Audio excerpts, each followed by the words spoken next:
능력이 없어서 잘렸는데 또 이렇게 서게 되어서 너무나 영광스럽습니다. 여러분들 우버 택시 잘 이용을 하시죠? 저도 필요할 때 너무나 편리하게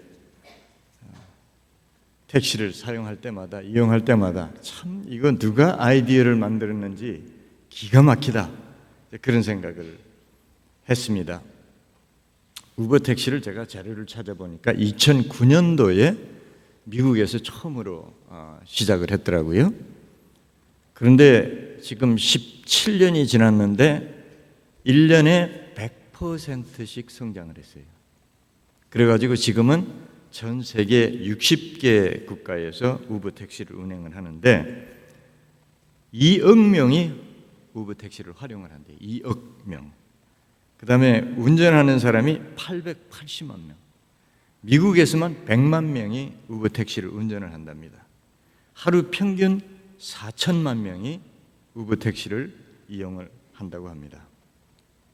1년의 수익을 보니까 520억 불, 1년마다 520억을 번답니다. 우버 택시에서.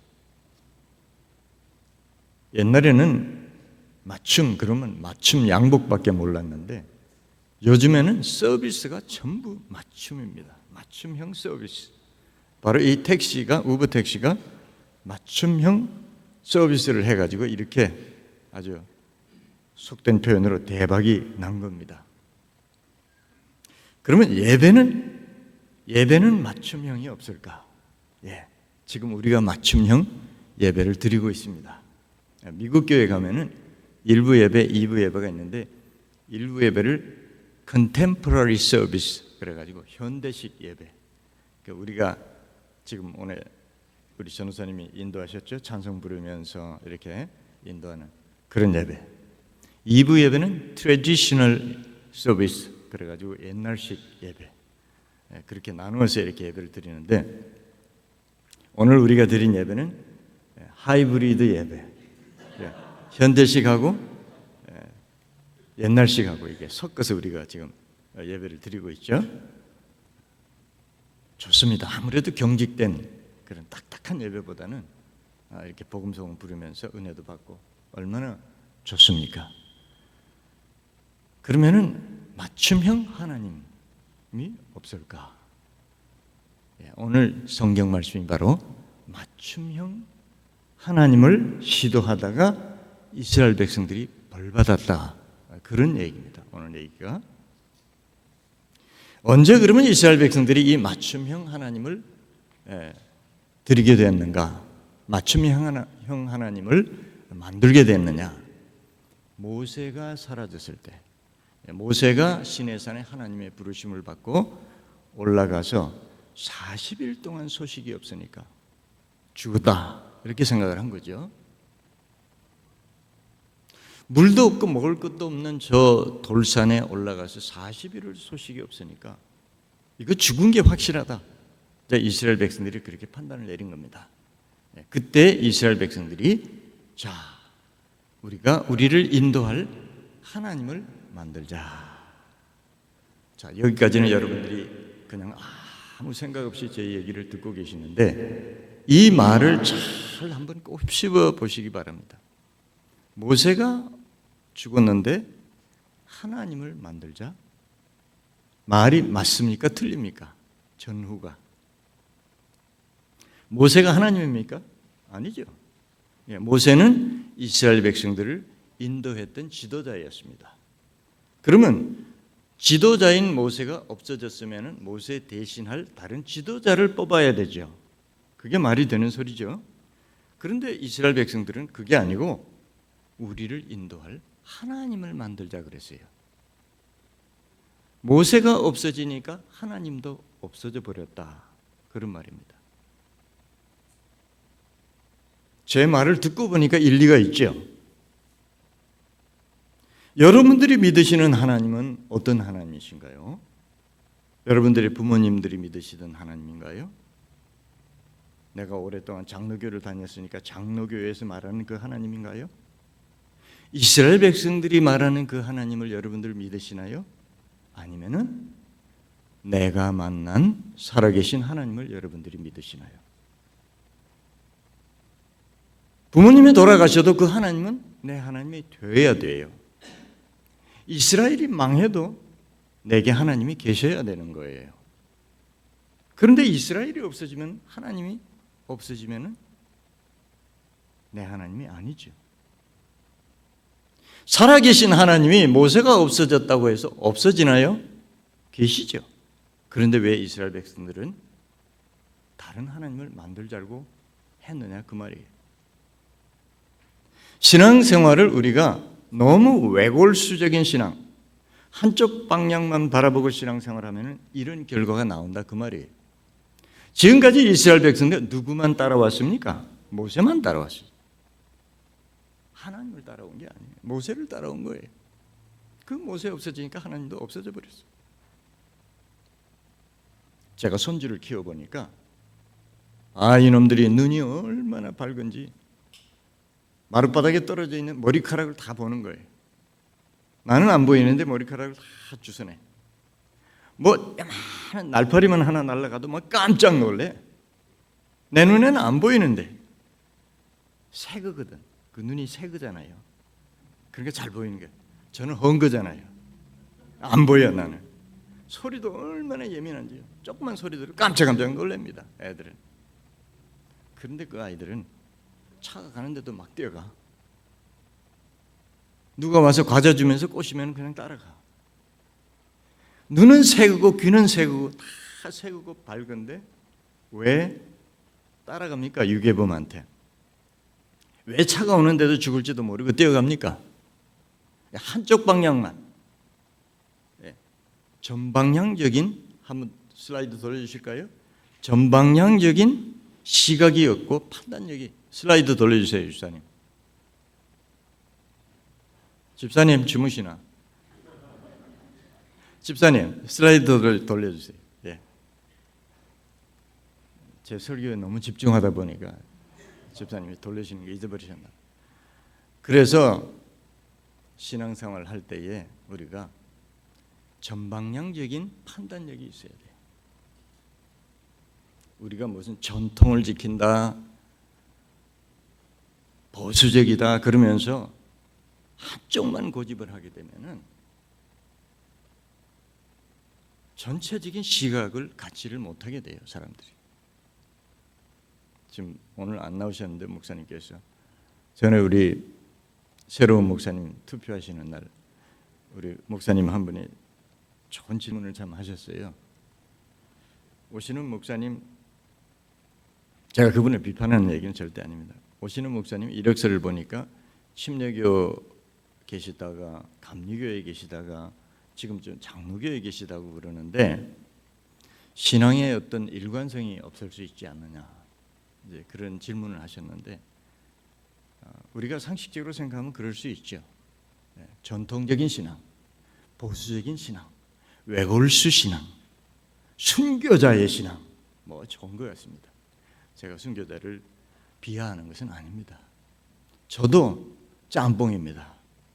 저도 원래 장로교에서 신앙생활을 했지만은, 장로교에서 신학을 공부했지만은, 제가 대학원을 다닐 때는 초교파 대학원을 다녔어요. 미국에 처음 와서 유학을 할 때는 순복음계통의 신학대학에서 또 공부를 했어. 그러다가 다시 또 장로교 신학대학에서 또 제가 공부를 했어요. 짬뽕이에요, 저도. 근데 제가 그렇게 해보니까, 제가 경험한 바로는 여러 신학을 공부해 보니까 시야가 넓어지는 거예요. 판단력이 올바라지는 거예요. 외골수만 가지면 옆을 보지 못해요, 사람들이. 그러면 어린 아이들처럼 차가 오는데도 뛰어가는 거예요. 왜 이스라엘 백성들이 모세가 없었을 때 하나님이 없었다고 생각했느냐? 모세만 바라봤기 때문에 그런 겁니다. 두 번째 우리가 생각할 귀한 교훈이 있습니다. 한번 보실까요? 왜 이스라엘 백성들이 금송아지를 만들자고 그랬느냐? 자신들에게 맞는 새로운 하나님이 필요했기 때문에 그래요. 지금 이스라엘 백성들에게 가장 필요한 게 뭐냐 하면은 그 메마른 광야, 길도 없는 광야, 방향이 어딘지도 모르는 그 광야에서 자기들을 젖과 꿀이 흐르는 가나안 땅으로 인도해 줄 신이 필요했기 때문에, 그래서 이스라엘 백성들이 하는 말이 우리를 인도해 줄 신을 만들자 이렇게 얘기했습니다. 이게 맞춤형 하나님입니다. 우리가 돈이 필요할 때 하나님, 제가 지금 너무 경제적으로 어렵습니다. 돈 주세요. 건강이 필요할 때 하나님, 저희가 건강 주세요. 우리가 반드시 기도해야 됩니다. 기도 필요합니다. 칭찬이 필요할 때 하나님, 저 칭찬 좀 해주세요. 저 너무 다운돼 있어요. 저 좀 인크리지 해주세요. 명예와 권력이 필요할 때 하나님, 내가 권력을 행세하려고 권력을 달라는 거 아니에요. 하나님을 위해서 쓰려고 달라고 그러는 겁니다. 하나님 주세요. 기도하지요. 그런데 그것이 채워지고 나면 어떻게 합니까? 하나님 잊어버리죠. 하나님 잠깐 쉬고 계세요. 제가 좀 주일도 좀 슬금슬금 빠지고, 제가 좀 골프도 치러 가고 즐기고, 그리고 나중에 시간 있을 때 제가 예배하러 올게요. 필요할 때 그 필요를 위해서 하나님을 만들자고 이스라엘 백성들이 한 것이 잘못된 것은 아닙니다. 그렇지만은 정작 그 필요가 채워지고 난 뒤에 그때도 그들에게 과연 하나님이 필요할까요? 우리 자신의 신앙생활의 모습은 어떤가 그 말이에요. 한 분 보여주실까요? 우리 의사, 정신과 의사, 유명한 사람 시그문드 프로이드라고 하는 유명한 오스트리아의 정신과 의사였죠. 이분이 저 담배를 들고 있는데 담배를 너무 많이 피워가지고 나중에 구강암이 걸려서 죽었어요. 저 사람은. 뭐라고 그랬냐면은 혼자 하면은 정신병, 집단이 하면은 진리가 된다. 그게 뭐냐? 종교. 저 사람이 말하는 종교라고 하는 것은 기독교를 말하는 겁니다. 기독교는 집단 망상이다. 이렇게 얘기했어요. 한두 사람이 해서 기독교가 된 게 아니라 너무너무 많은 사람들이 하나님 계시다, 예수가 우리를 위해서 십자가에 죽으셨다, 예수는 하나님의 아들이다, 너무너무 많은, 전 세계 많은 사람들이 자꾸 말을 하다 보니까 그게 종교가 되고 그게 진리인 것처럼, 그게 진짜인 것처럼 돼서 그런 거지, 그 모든 것은 다 사람이 만든 거다. 인간이 만든 거다. 하나님은 원래 없는데 사람들이 하나님이 계시다고 자꾸 얘기를 하다 보니까, 너무 많은 사람들이 얘기하다 보니까 그게 정말 하나님이 계시는 걸로 되어버렸다. 자기 나름대로의 해석입니다. 그렇게 얘기했어요. 정말 그럴까요? 정말 기독교가, 정말 하나님이, 얼른 지워주세요. 얼른 지워주세요, 집사님. 정말 하나님이 너무나 많은 사람들이 말하기 때문에 하나님이 계신 걸로 되었을까요? 만약 그렇다면 벌써 기독교라는 종교는 없어졌을 거예요. 전 세계 지도를 여러분 놓고 보세요. 200개가 넘는 나라가 있는데 딱 두 조각으로 나눠집니다. 기독교 인구가 많은 나라, 불교 인구가 많은 나라, 무슬림들이 많이 사는 나라. 한번 나눠보세요, 여러분. 어디가 잘 삽니까? 어디가 복을 받았습니까? 어디가 선진국가입니까? 어디가 위대하고 훌륭한 인물들이 더 많이 나옵니까? 이거는 현실이잖아요. 이거는 역사잖아요. 누가 부인을 못하잖아요. 이건 통계잖아요. 불교권이, 이슬람권이 그러나요? 하나님이 계시기 때문에, 이게 하나님이 계시다는 증거예요. 하나님이 우리 기도를 들으신다는 증거예요. 하나님이 축복을 해주신다는 증거입니다. 사람이 하나님을 만든 것이 아니라 하나님이 인간을 창조하셨어요. 믿습니까? 그렇기 때문에 우리가 하나님을 내게 맞추려고 하지 말고 어떻게 해야 돼요? 내가 하나님께 맞춰야 되는 거예요. 믿습니까? 그럴 때에 이게 진정한 신앙이고 이게 진정한 기독교 종교인 겁니다. 저 무신론자 프로이드처럼 사람이 하나님을 만들었기 때문에 하나님은 얼마든지 이런 모양 저런 모양 내게 맞는 하나님, 맞춤형 하나님으로 만들 수 있다고 생각하는 존재가 바로 무신론자들이고, 오늘 성경에 나오는 이스라엘 백성들이 하나님을 믿는 백성처럼 보이지만 사실상 그들의 마음의 중심에는 자기가 하나님이야. 자기들이 필요하니까 자기들에게 맞는 하나님을 만들자고 한 거예요. 오늘날 수많은 기독교인들이 살아요. 엄청나게 많은 교회들이 있어요. 과연 그 중심에 깊이 들여다보면 정말 내가 하나님의 맞춤형이 되기 위해서 신앙생활을 하는 진실한 기독교인들이 얼마가 되느냐 그 말이에요. 세 번째, 우리 한번 보실까요? 왜 하필 그러면 돌로 송아지를 만들 수 있고 나무로도 만들 수 있고 흙으로도 송아지를 만들 수 있는데 금으로 만들었을까? 왜 하필 금으로 만들었을까? 금이라고 하는 것은 귀한 거잖아요. 아니 과학이 이렇게 발달했는데 이 우주선이 막 우주로 왔다 갔다 하고 이거 AI가 발달해가지고 사람을 능가하는 기술도 나오는데 금을 왜 못 만들까? 만들 수 있대요, 과학적으로. 저희 동네, 제가 네이퍼빌에 사는데 거기에 지금 두 번째가 되는 전 세계에서 제일 큰 기계가 있어요. 거기에 패밀랩이라고 하는 미국 에너지 관리국에서 운영하는 큰 연구소가 있습니다. 저희 집에서 한 1마일밖에 안 들어있어요.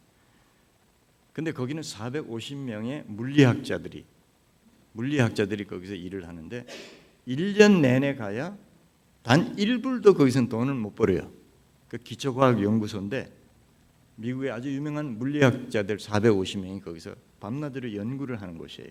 근데 거기 가면은 전 세계에서 제일 큰 기계가 있는데 그게 가속기라는 입자 물리학을 연구하는 기계인데 반경이 1.5km, 원둘레가 6km가 되는 그런 6km인가 4km인가 모르겠어요. 6km가 되는 그런 엄청나게 큰 기계가 있습니다. 전 세계에서 제일 컸는데 지금은 EU가 그걸 만들어 가지고 EU가 더 크고 그게 두 번째라고 그래요. 근데 제가 한번 구경을 간 적이 있어요. 거기 오픈돼서 여러분들이 구경을 할 수 있어요. 그게 안에 들어가면은 그 입자 가속기가 있는데 굉장히 큰 지하실에 집만한 그런 기계가 있는데 그 기계에서 전자 빔을 쏴 가지고 빛의 속도로 이 전자를 회전을 시킵니다. 그 원둘레를. 그래 가지고 빛의 속도로 입자를 충돌을 시켜 가지고 거기서 이제 원소를 분해내는 기계인데 그 입자 가속기를 돌려서 금을 만들어낼 수 있대요. 그런데 그 금이 어떤 금인지 아십니까? 사람이 손대면 방사능이 오염되어서 죽는 금이야, 그 금. 그리고 수백 개를 충돌시켰는데 좁쌀만한 금 하나를 겨우 만들어낼 수 있대. 근데 그 금은 쓸모가 없는 금이야. 하나님이 만드셔야 되는 거야. 그러니까 너무 귀한 거예요, 저게. 그래서 지금까지도 전 세계에서 금이 비싼 거예요. 그렇게 비싼 금을 가지고 송아지를 만들 정도면 얼마나 송아지가 컸는지 모르지만은 얼마나 금을 많이 모아야 되겠어요. 예? 그 금송아지를 만들었다고 그랬잖아요. 그러면 그 금송아지 앞에 딱 서면 어떤 마음이 들까요? 신비한 마음이 들겠죠. 신비한 마음이. 예. 우리 한국에도 국보 중에서 금동열의 불상 그런 게 있어요. 뭐 금덩어리로 만든 건 아니겠죠. 금으로 이제 도금을 한 거겠죠. 불상인데 순금으로 만들었어요. 그건 아무한테 안 보여져.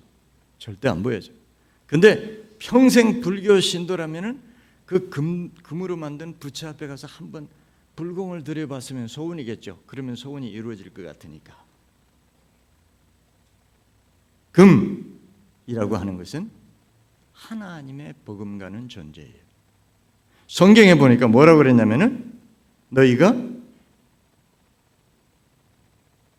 하나님과 재물을 겸하여 섬길 수 없는, 재물이라는 게 금이고 돈이고 그것이 만문이즘이에요. 이 세상에 하나님을 대적할 수 있는 세력은 아무것도 없는데 딱 하나 있는데 그게 뭐냐면은 금이 하나님을 대적하는 겁니다. 금이 사람을 생명을 빼앗아가기도 하고 금이 사람을 홀리기도 하고 금이 죽고 사는 겁니다. 금 때문에. 경이로운 존재, 신비한 존재. 그래서 우상이 되는 겁니다. 맘모니즘이라는 말이 바로 그거죠. 우리 같이 읽어보실까요? 성경. 저희 우상은 은과 금이요 사람의 수공물이라.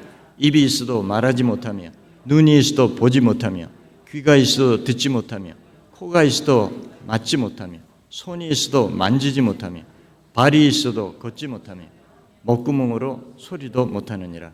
우상을 만드는 자와 그것을 의지하는 자와 그와 같으리로다. 맨 마지막 구절 보세요. 잘 보세요. 우상을 만드는 자와 그것을 의지하는 자가 다 그와 같으리로다. 뭐와 같아진다고요? 우상과 같아진다 그 말이에요. 우상은 뭐라고요? 입이 있어도 말 못하고 눈이 있어도 보지 못하고 발이 있어도 걸어가지 못하는. 우상을 섬기면 그걸로 끝나는 게 아니라 우상을 섬기는 그 순간부터 그 사람은 우상처럼 되어버린다. 그 말은 판단력이 흐려지고 지식이 없어지고 무엇이 진리고 무엇이 가짜인지를 분간을 못하게 된다 그 말이에요. 그 우상은 금, 돈만 얘기하는 게 아닙니다. 자식이 우상되면 그 자식 때문에 판단력이 흐려진다 그 말이에요. 명예가 우상이 되면 그 명예를 쫓아가다가 그 사람이 판단력이 흐려져서 제대로 판단하고 제대로 살아갈 수가 없게 된다 그 말이에요. 권력을 따라가는 사람은 결국 그 권력 때문에 판단력이 흐려져서 망합니다. 이게 하나님이 만드신 하나의 원리예요. 사람 살아가는 원리. 우상 섬기면 그걸로 끝나는 게 아니란 말이에요. 우상 섬기면 자기가 우상이 되면 나 하다가 결국 나 때문에 내가 망하는 거예요. 이게 하나님이 만드신 원리예요. 사람은 깨달음이 있어야 되고 영감을 받을 줄 알아야 되고 창의력이 있어야 되고 통찰력이 있어야 되는데 그래야 바른 판단을 내리고 바른 삶을 살고 성공도 할 수 있고 행복도 할 수 있고 문제도 해결할 수 있는데 이게 없어지면 사람은 망하는 겁니다. 내가 이걸 선택하면 내가 죽는다는 것을 알면서도 그걸 선택하는 거예요. 이번에 대통령 죽이겠다고 총 들고 뛰는 그 사람처럼. 캘리포니아 테크놀로지 그 좋은 대학, 명문대학, 공과대학 박사까지 공부해놓고는 1년에 몇십만 불씩 돈도 버는 사람이 31살 창창한 미래가 있는 젊은이가 왜 총을 들고 대통령 죽이겠다고 뜁니까? 생각해 보세요. 그게 정신이 있는 사람이에요. 제정신이 있는 사람이에요. 그게. 그러면서 뭐라고 그랬습니까? 편지를 써놨는데 내가 예수 그리스도를 위해서 정의를 위해서 저런 나쁜 사람을 죽이려고 한다. 이게 미쳐버린 거예요. 우상이 돼버린 거예요. 판단력이 흐려져 버린 거예요. 오늘 미국의 대학의 75%, 대학 교수의 75%가 좌경화되어 있어요. 명문대학을 나온 아이들일수록 머리가 돌아버렸어요. 판단력이 없어지는 거예요. 뭐가 옳고 그런 걸 모르는 거예요. 이게. 우상이, 자기가 우상이 되고 이데올로기가 우상이 되어버리기 때문에. 마지막으로 보죠. 금송아지가 이스라엘 백성들을 구원했나요? 아니요. 하나님으로부터 벌받았어요. 이스라엘아 너희는 4절에 보니까 이게 이 금송아지가 너희를 애굽에서 인도한 너희 하나님이다 그랬어요. 그랬나요? 아니에요. 자기들을 망하게 하고 자기들을 죽게 하는 원흉이 되어버렸어요. 그 금덩어리가, 그 금송아지가. 사람의 영의 눈이 감겨지면은 자연이 그냥 자연처럼 보여. 아, 자연? 바람 부는구나. 비가 오는구나. 그런데요, 영의 눈이 열리면은 하나님께서 저 나무를 흔들어서 뿌리를 내리게 해서 저 나무가 튼튼하게 건강하게 자라게 하시는구나. 하나님의 손길이 보인다.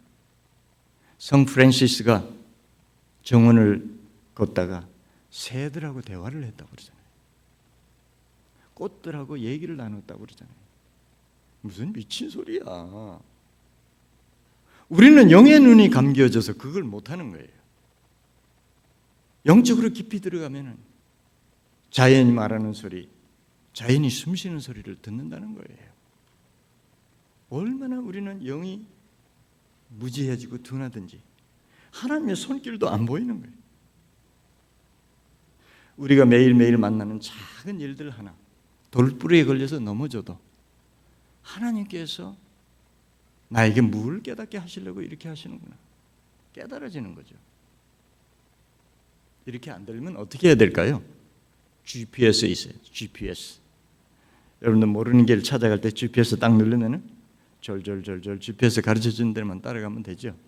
제가 한 번은요 누구 집을 찾아가는데 처음 가는 길이라 GPS 좀 오래돼. 요즘 GPS는 많이 업데이트 돼가지고 달라졌는데 옛날 GPS는 그랬나 봐요. 한 10몇 년 된 것 같아요. 한참 찾아가는데 You arrive 그래요. 도착했다는 말이에요. 딱 쳐다보니까 공동묘지 입구야. 이 녀석이 나를 거기다 데려준 거예요. 공동묘지 입구. 나는 그 GPS만 쳐다보고 운전하고 갔거든. 그 You arrive 딱 쳐다보니까 공동묘지 입구에 딱 차가 섰어요. 세상의 GPS는 오류가 있어요. 그런데 하나님의 GPS는 뭡니까? 하나님의 말씀이에요. 성경 말씀이에요. 성경 말씀은 일치의 오류도 없습니다. 그런데요, 어떻게 사용하느냐가 달라요. 세상의 GPS는 한 번 입력시키고 주소를 입력시키고 누르고 따라가면 돼요. 그냥 따라가면 돼요. 근데 하나님의 GPS는 매일매일 확인을 해야 돼요. 하나님 말씀이 우리의 뭐라고 그랬어요? 뭐와 같다고요? 거울과 같다고 그랬어요. 매일매일 거울에 비춰봐요. 하루 종일 거울 안 들여다보는 분은 없죠. 아무리 못해도 저녁에 세수할 때, 아침에 세수할 때 들여다보잖아요. 하나님 말씀은 우리의 거울이에요. 매일 순간순간 우리는 그 거울에다가 우리 자신의 모습을 비추어 보면서 내가 바른 길을 가고 있는지 아닌지를 확인해야 하는 겁니다. 안 그러면 어떻게 돼요? 실컷 평생 교회 봉사하고 섬기고 나는 잘 믿는다고 섬겼는데 나중에 하나님 앞에 가서 보니까 너 금송아지 섬기고 왔잖아. 너 나 섬기고 온 게 아니라 금송아지 섬기고 왔어. 마태복음 7장에 뭐라고 그랬습니까? 제가 말씀을 다 올리지는 않았는데 예수님께서 그렇게 말씀하셔요. 나더러 주여 주여 하는 자마다 다 천국에 갈 것이 아니고 뭐라고요? 하늘에 계신 내 아버지의 뜻대로 행하는 자라야 천국에 들어가리라. 그러니까 그 앞에 예수님 앞에 서 있던 사람들이 뭐라고 그랬다고요? 마태복음 7장에 다 나와요. 그 얘기가. 아니 예수님 저희 집 앞을 왔다 갔다 하시면서 전도하셨잖아요. 제가 다 봤잖아요. 저는 능력도 행했는데요. 귀신도 쫓아냈는데요. 그때 예수님 마지막으로 하시는 말씀이 무슨 말씀이에요? 이 불법을 행하는 자들아 내게서 떠나가라. 이 불법을 행하는 자들아 내게서 떠나가라. 불법 그러니까 무슨 십계명 아니면 구약시대의 제사제도 뭐 우리가 말하는 형법, 민법 무슨 교단 헌법, 교회 내규 그런 법을 얘기하는 줄 아는데 천만의 말씀. 제가 그걸 설명하기 위해서 저 말씀을 여러분들에게 보여드린 겁니다. 이 모든 말씀을 하시기 전에 예수님이 먼저 하신 말씀이 저 말씀이에요. 한번 같이 보실까요? 그들의 열매로 그들을 알지니 가시나무에서 포도를 엉겅퀴에서 무화과를 따겠느냐. 이와 같이 좋은 나무마다 아름다운 열매를 맺고 못된 나무가 나쁜 열매를 맺나니 좋은 나무가 나쁜 열매를 맺을 수 없고 못된 나무가 아름다운 열매를 맺을 수 없느니라. 아름다운 열매를 나무마다 찍혀 불에 던져지느니라. 이러므로 그들의 열매로 그들을 알리라. 이 말씀을 하신 후에 예수님께서 나더러 주여 주여 하는 자마다 그 말씀이 나온 거예요. 그럼 무슨 뜻입니까? 법이라는 게 뭘 말하느냐? 하나님의 뜻을 법이라고 한 겁니다. 하나님의 뜻대로 살면은 좋은 나무가 돼서 좋은 열매를 맺고 내 뜻대로 살면 어떻게 된다고요? 나쁜 나무가 되어서 나쁜 열매를 맺으니까 하나님이 불에 태워버린다 그 말입니다. 여기 계신 저와 여러분들 하나님의 뜻대로 살아서 좋은 나무가 되어서 좋은 열매 맺어서 천국 가시는 저와 여러분 다 되시기를 주님의 이름으로 축원드립니다. 기도하겠습니다. 아버지